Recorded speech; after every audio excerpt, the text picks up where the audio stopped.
Hello friends, નમસ્કાર. જસોદાસ કિચનમાં આપનું સ્વાગત છે. ફ્રેન્ડ્સ, આજે આપણે કંઈક નવી વસ્તુ બનાવવા જઈ રહ્યા છે, જે વસ્તુ ખૂબ જ પરંપરાગત છે. તો આજે આપણે બનાવવાના છે કોહડામાંથી બનતી વસ્તુ, એનું નામ છે પનેલા. પરંપરાગત વસ્તુ છે આ, કે વિસરાઈ ગયેલી વાનગી કહીએ તો પણ ચાલે. તો એવી વાનગી આજે આપણે બનાવવા જઈ રહ્યા છીએ. કોહડામાંથી બનશે. કોહડા ચોખાના લોટનો ઉપયોગ કરીને આપણે આ રીતે પાનકી જેવા આકારમાં એનો આકાર આપીને આપણે બનાવવાનો છે. તો ચાલો ફ્રેન્ડ્સ, આવી જ વાનગી બનાવવા માટે તમારે મારો વિડીયો પૂરેપૂરો જોજો, જરૂર બનાવજો. ખૂબ જ મજા આવશે બનાવવાની. આ વસ્તુ એવી છે, ખૂબ જ ફાઈબર એમાં હોય છે અને મગજ માટે ખૂબ સારી વસ્તુ છે, ખૂબ જ ગુણકારી છે. તો ફ્રેન્ડ્સ, ચાલો હવે વધારે ટાઈમ નહીં બગાડીએ, સ્ટાર્ટ કરીએ. આવી જ વસ્તુ આપણે જે બનાવવાના છે તે બનાવવા માટે સ્ટાર્ટ કરીએ. હેલો ફ્રેન્ડ્સ, નમસ્કાર. જસોદાસ કિચનમાં આપનું સ્વાગત છે.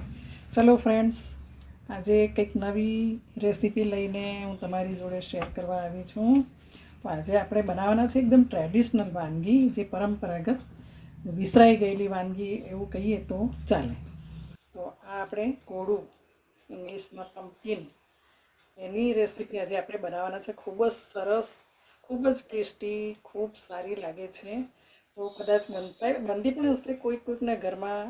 અમુકને નહીં આવડતી હોય તો જરૂર જોઈ લેજો આજે કે આની વાનગી આપણે કેવી રીતે બને છે. ઠીક છે ફ્રેન્ડ્સ, તો ચાલો આપણે સ્ટાર્ટ કરીએ. આ એના માટે આપણે કોળું લીધું છે. આ કોળું હવે એને આપણે કટિંગ કરીને, એના પીસ કરીને પછી એને છીણવાનું છે. છીણીથી છીણી લઈએ. ઠીક છે ફ્રેન્ડ્સ, તો ચાલો સ્ટાર્ટ કરીએ. આપણે એના નાના નાના પીસીસ કરીને પછી એને છીણી લેવાનું છે. તો આ રીતે આપણે પીસ કરવાના છે. ને આ રીતનું થોડું કાચું નહીં હોવું જોઈએ. કોળું થોડું આ રીતનું યલો, અંદરથી પીળાશ પડતું હોય, પાકી ગયું હોય, એ રીતનું કોળું આપણે પસંદ કરવાનું છે. બજારમાં અવેલેબલ હોય જ છે, માર્કેટમાં મળી જ જાય છે કોઈ પણ જગ્યાએ. એના જે આ બી છે આપણે એ કાઢી નાખવાના છે. એ બી આપણે તમારે ઘરની આસપાસમાં જગ્યા હોય ને તમે એને જો વાવી દો તો તમારા ઘરે પણ કોળું ઉગશે. તો ચાલો હવે આપણા પીસ, આપણે એને કોળુના પીસ બધા કરી લઈએ, પછી છીણીએ. આપણે કોળાના પીસ કરી લીધા છે, એને સીડલેસ કરી દીધા બધા, એમાંથી બી કાઢી નાખ્યા છે. હવે આપણે એને છીણી લઈએ. તો આ છીણવા માટે મેં છીણી લીધી છે. અને આ રીતે આપણે છીણી લેવાનું છે. એની છાલ આપણે આવે ત્યાં સુધી છીણવાની છે, છાલ નથી નાખવાની. આ રીતે આપણે છીણી લેવાનું છે. સ્કિન એની જાડી છે, એ સ્કિન સુધી જ છીણવાનું છે. સ્કિન અંદર નથી નાખવાની, ખાલી અંદરનો ભાગ જે છે એટલો જ છીણવાનો છે. ઠીક છે ફ્રેન્ડ્સ, આપણે બધા હવે પહેલાં છીણી લઈએ. આપણે કોળું છીણી લીધું છે, છીણાઈને રેડી થઈ ગયું છે. આમાંથી આપણે કોઈ પાણી કે એવું કાઢતા નથી. જેવું છીણ્યું છે એવું જ રહેવા દેવાનું છે એને. હવે આપણે એમાં લોટ નાખવાનો છે. તો આ મેં ચોખાનો ઝીણો લોટ છે, ચોખાનો લોટ છે, એ આપણે નાખીશું. ચાળી લેવાનો છે લોટ. છીણ વધારે છે, આખા કોળાનું છીણ લીધું છે, એટલે એ પ્રમાણે લોટ પણ જોઈશે. તો તમારે જેટલાનું બનાવવું હોય એ પ્રમાણે તમે લોટ એડ કરી શકો છો. ચોખાનો લોટ,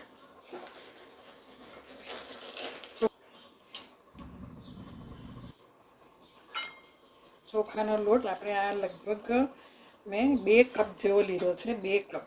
હજી આપણે જોઈશે તો પછી ઉપરથી થોડો નાખીશું. પહેલાં એમાં થોડો આપણે 1-2 ચમચી જેવું બેસન નાખવાનું છે. વધારે નહીં નાખવાનું. બેસન ઓપ્શનલ છે, બેસન નહીં નાખવું હોય તો પણ ચાલે, પણ થોડો એનો ટેસ્ટ સારો લાગશે. વધારે નથી નાખવાનું. આપણે 2 ટેબલ સ્પૂન જેવું નાખીશું.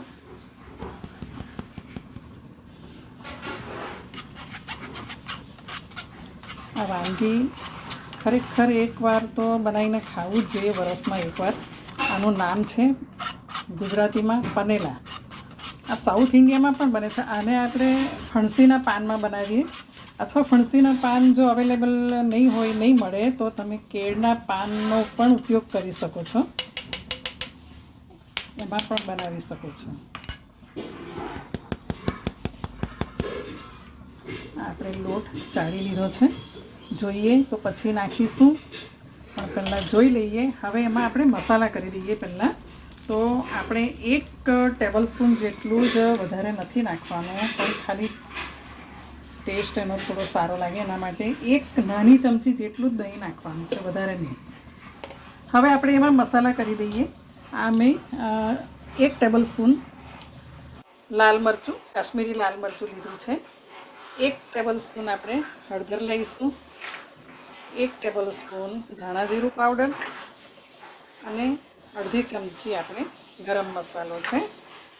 આ મેં લસણ ક્રશ કરી લીધું છે, 1 ટેબલ સ્પૂન છે, એ પણ નાખવાનું છે. લસણનો મેઇન ટેસ્ટ છે. અને એમાં આપણે નાખીશું 1 ટેબલ સ્પૂન તલ. હવે સ્વાદ પ્રમાણે આપણે એમાં મીઠું એડ કરી દઈએ.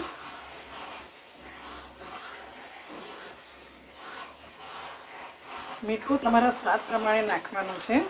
હવે એમાં અડધી ટીસ્પૂનથી ઓછું, એટલે 1/4 જેટલી જ આપણે એમાં હિંગ પણ નાખીશું. અને લીલો મસાલો આપણે નાખવાનો છે, જે રેગ્યુલર આપણે યુઝ કરીએ, તો આપણે એ પણ નાખી દઈશું.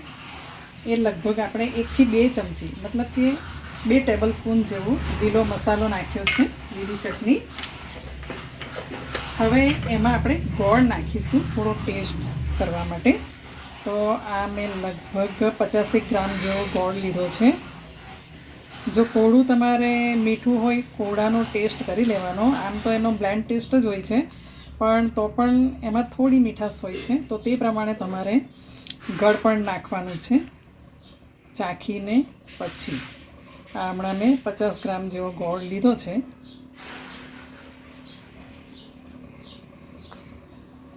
એ આપણે એડ કરી દઈએ બધું. હવે એમાં આપણે ઓઇલ નાખીશું. 2 ટેબલ સ્પૂન જેટલું ઓઇલ નાખવાનું છે એમાં. બધું જેને હલકા હાથથી, જેને બહુ મસળવાનું નથી, હલકા હાથથી ખાલી મસાલો લોટ મિક્સ કરી લેવાનું છે આપણે. કારણ કે તમે જેટલું વધારે મસળશો એટલું આમાંથી કોળાના છીણમાંથી પાણી છૂટશે, તો પછી એકદમ પતલું બેટર જેવું થઈ જશે, કે જે પછી આપણે એને શું કરવાનું છે, આપણે ફણસીના પાન પર મૂકવાનું છે. બહુ સરસ એને પાનકી પણ કહે છે, પણ અસલી જે પરંપરાગત એનું જે નામ છે, એનું નામ છે પનેલા, કોળાના પનેલા. તો આજે આપણે એ જ બનાવવાના છે. ચલો ફ્રેન્ડ્સ, આને બધું આપણે મિક્સ કરી લઈએ પહેલાં બરાબર, પછી આગળનો પ્રોસીજર કરીએ. ફ્રેન્ડ્સ, આપણે આનો લોટ તૈયાર કરી લીધો છે. હવે એને આપણે બહુ મસળવાનું નથી. હવે આપણે એને પાનકી એટલે કે પનેલા તૈયાર કરીશું. તો એના માટે આ ફણસીના પાન લીધા છે, જેકફ્રૂટ એના પાન લીધા છે. એને ધોઈને, સરસ ધોઈને, પૂરા કરીને ઉપર આને ઓઇલથી ગ્રીસ કરી લીધું છે. ગ્રીસ કરવું બહુ જરૂરી છે. હવે આના ઉપર જેવા પાન હોય, જેટલી સાઇઝના હોય એ પ્રમાણે એને આ રીતે લોટ આપણે ઉપર આ ફિલિંગ આપણે એમાં ભરવાનું છે. અને આટલું આમ ભરાઈ જાય, બહુ નથી ભરવાનું. પછી એની ઉપર આ બીજું પાન આપણે મૂકી દેવાનું છે. અને એને આપણે આ ગેસ પર મેં કુકર મૂક્યું છે. કુકર ગેસ છે, એમાં આપણે પનેલાને બાફવાના છે. એને એમાં ઓલરેડી મેં ગરમ કરવા મૂકી દીધું છે. એમાં પાણી પણ નાખી દીધું છે. હવે એમાં કેવું કે એક સાથે બધા નહીં થાય, તો આપણે જ્યાં સુધી આ ભરાય ત્યાં સુધી આપણે મૂકી દઈએ, અને પછી એકવાર એને થવા દઈએ. તો એને થતાં લગભગ 10 થી 15 મિનિટ થશે.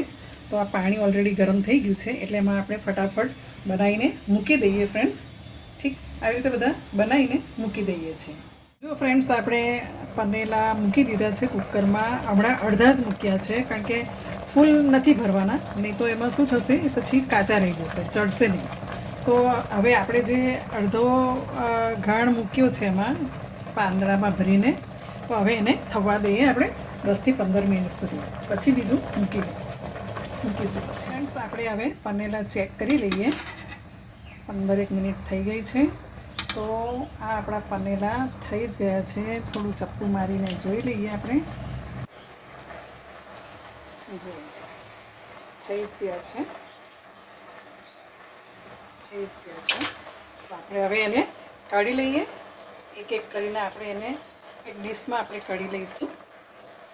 ગેસની ફ્લેમ ધીમી કરી દઈએ, કારણ કે હજી બીજા મૂકવાના છે આપણે.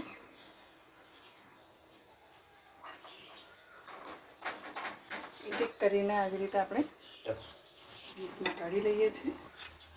થોડા ઠંડા થાય પછી એને એમ જ એકલા કાચા તેલ સાથે, મગફળીના તેલ સાથે એમ જ પણ ખાશો તો પણ બહુ જ સ્વાદિષ્ટ, બહુ જ ટેસ્ટી લાગશે. અથવા તો તમે એને સેલો ફ્રાય કરીને પણ ખાઈ શકો છો. સેલો ફ્રાય ઠંડા પડ્યા પછી થોડા એને વચમાંથી થોડા નાના પીસ કરીને પછી તમે સેલો ફ્રાય કરીને પણ ખાઈ શકો છો. બધા આપણે કાઢી લઈએ. ફ્રેન્ડ્સ, આપણા પનેલા રેડી થઈ ગયા છે. જો આ રીતના આપણા પનેલા દેખાશે. એની ઉપર આપણે ખાલી ઓઇલ નાખીને પણ, કાચું ઓઇલ નાખીને પણ આપણે ખાઈ શકીએ છીએ. એમ જ તમે ઓઇલ નાખીને ખાશો, ખૂબ જ ટેસ્ટી લાગશે. અથવા તો એ પૂરેપૂરા ઠંડા થઈ જાય. જો તમે રાતે બનાવ્યા હોય અને સવારે તમારે ચા જોડે ખાવું હોય, નાસ્તા તરીકે એક એટલું બેસ્ટ ઓપ્શન છે કે જો વધ્યા હોય ને તો તમે સવારે એને સેલો ફ્રાય, વઘારવાના નથી, એને સેલો ફ્રાય કરવાના છે. તવો લઈ અને નોનસ્ટિક તવો હોય તો વધારે સારું. એ લઈને એની ઉપર થોડું તેલ આપણે થોડા ડ્રોપ્સ નાખીને પછી એને વચ્ચેથી થોડા કટિંગ કરીને એને આપણે સેલો ફ્રાય કરી લેવાના છે. કારણ કે સવારે શું છે કે એકદમ સરસ એ થઈ જશે, કડક થઈ જશે. એટલે એકદમ કડક નહીં થાય, પણ જે હમણાં ગરમ છે અને સવારે જે થશે એ એકદમ સરસ થઈ જશે કે આપણને સેલો ફ્રાય કરીને ખાવાની ખૂબ જ મજા આવશે. ઠીક છે ફ્રેન્ડ્સ, તો આપણે આ જ રીતે પનેલા તમે પણ ચોક્કસ બનાવજો. આપણે આને હવે થોડું ડેમો કરી દઈએ. તો સર્વિંગ ડીશમાં લઈ લઈએ. હવે ફ્રેન્ડ્સ, આપણે જે સેલો ફ્રાય કરવાના છે એ હું તમને એ પણ બતાવી દઉં કે આપણે કાચું તેલ નાખીને પણ ખાઈ શકીએ છીએ. એ પણ બહુ સરસ લાગે છે. પણ થોડા ઓઇલના ડ્રોપ્સ આપણે નાખીને આપણે જે પનેલા તૈયાર કર્યા છે, પનેલા વસ્તુ એટલે એવું નથી ભાઈ કે પનેલા જ ખાઈ શકે. એનું નામ પનેલા છે. કુંવારા પણ ખાઈ શકે, બધા જ ખાઈ શકે છે. તો આપણે એને પાંદડામાંથી કાઢી નાખવાના છે અને પછી એને સેલો ફ્રાય કરવાના છે આ રીતે.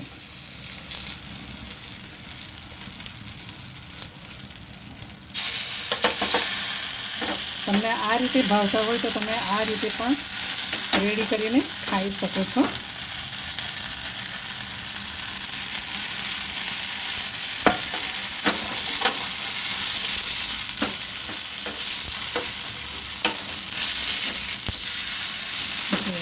આ રીતે કરી દેવાના છે આપણે. એની ઉપર તમારે તલ નાખીને પણ જો સેલો ફ્રાય કરવું હોય તો એ રીતે પણ કરી શકો છો. પણ ઓલરેડી આપણે અંદર તલ નાખ્યા જ છે એટલે બહુ જરૂર નથી. પણ જો તમને પસંદ હોય એ રીતે થોડું વધારે વેરિએશન કરીને ખાવું હોય તમારે તો તલ નાખી શકો છો. રાઈનો કે એનો વઘાર કરવાની કંઈ જરૂર નથી. ઠીક છે ફ્રેન્ડ્સ, તો આને આપણે હવે સર્વિંગ ડીશમાં લઈ લઈએ. આપણા જ્યાં સેલો ફ્રાય પણ થઈ ગયા છે તો એને આપણે સર્વિંગ ડીશમાં લઈ લઈએ. જો ફ્રેન્ડ્સ, આપણે સર્વિંગ ડીશમાં એને સર્વ કરી દીધા છે પનેલાને. હવે આની ઉપર આપણે ખાલી ઓઇલ જ નાખીશું. બીજું કોઈ એમાં ડેમો કરવાની કંઈ જરૂર નથી. આપણે આને એમને એમ જ ખાવાના છે, કાચા ઓઇલ સાથે જ. જે રીતે આપણે ઢોકળા બનાવીએ કે મુઠિયા બનાવીએ એને કાચા તેલ સાથે આપણે ખાઈએ છીએ, એ જ રીતે આને પણ આપણે ખાઈ શકીએ છીએ. હવે આ જે છે આ પીસ આપણા સેલો ફ્રાય કરેલા છે, તો એ પણ ખૂબ જ ટેસ્ટી, ખૂબ જ નરમ, એકદમ સરસ. આ રેસીપી ખરેખર એકવાર જરૂર ટ્રાય કરજો, જરૂર બનાવજો ફ્રેન્ડ્સ. ઠીક છે, તો મારી રેસીપી, મારો વિડીયો આ પસંદ આવે રેસીપીનો તો જરૂર લાઈક, શેર, સબસ્ક્રાઈબ જરૂર કરજો. તો ઠીક છે ફ્રેન્ડ્સ, જરૂર બનાવજો પનેલા. તો મળીએ બીજા વિડીયોમાં આવી જ રેસીપી સાથે.